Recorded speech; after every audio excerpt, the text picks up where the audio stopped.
Senator, thank you for being here. I want to talk about this because I think at this point, people understand the need for such an investigation and review, right, on the growth of domestic terrorism. What can it actually accomplish? I think it can give us a much better sense of what we're dealing with, how it's working, how social media is playing a role, and sites like Parler and other places where communication is facilitated right now between some incredibly dangerous actors. And if we don't get a handle on this, we saw what happens when intelligence is not taken seriously. That's exactly what happened on January 6th. And I think it's incumbent upon us to get a very accurate sense for what the level of risk is, who the actors are, who may be involved in financing this, and really come to grips with the fact that now the greatest terrorist threat that we face is inside our own country. I mean, Senator, this is no longer an amorphous, out there threat, right? This threat has been made very real to you, to the American people. And to put a fine point on it, there are now multiple House Republicans who have reportedly ties with some of the extremist groups that you will presumably be looking into. How should this sort of thing be handled within Congress specifically? Is that part of what you want investigated?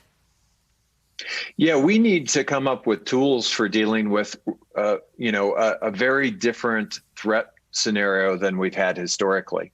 Most of our laws are designed to deal with foreign terrorism groups. They're not really structured, and we need to find that right balance between making sure that our intelligence community, for example, is not surveilling people here at home, but when real threats are made, when real violence is demonstrable, to have a system where with a warrant, you are paying attention to these organizations, you're gathering intelligence and information on these organizations, and you're treating these threats seriously, because we've seen what happens when you don't. I want you to take a listen to what President Biden said in an interview with CBS.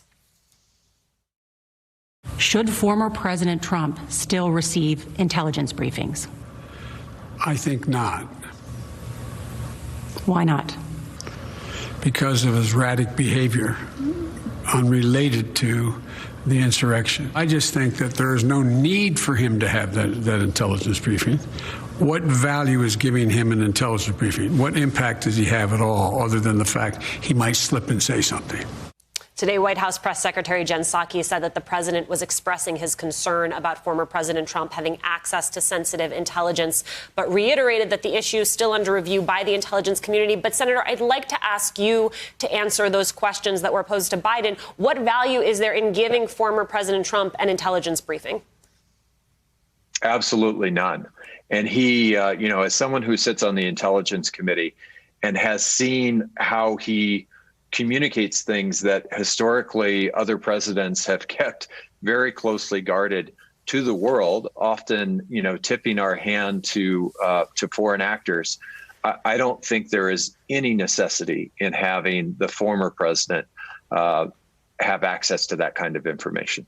Senator, you were one of the first of your colleagues to realize what was going on January 6th at the Capitol. Former President Trump's lawyers have claimed that his conduct around the riot is shielded by the First Amendment. In a letter, though, circulated on Friday, 144 leading First Amendment lawyers and constitutional scholars say that claim is legally frivolous. I assume you agree. Absolutely. And this is a pattern. We've seen this over and over again from this president and from his legal teams. Any time that he is called to account for either bad behavior or criminal behavior or what he did in Ukraine, he says, look over there. Don't look at me. Don't look at what I did wrong. Look at something else. And so this is just a fig leaf. It's part of a pattern.